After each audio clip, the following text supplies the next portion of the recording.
1989.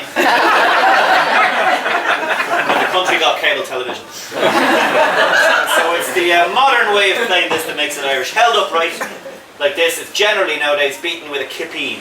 This is a kippeen. Kippeen is an Irish word. It means small stick.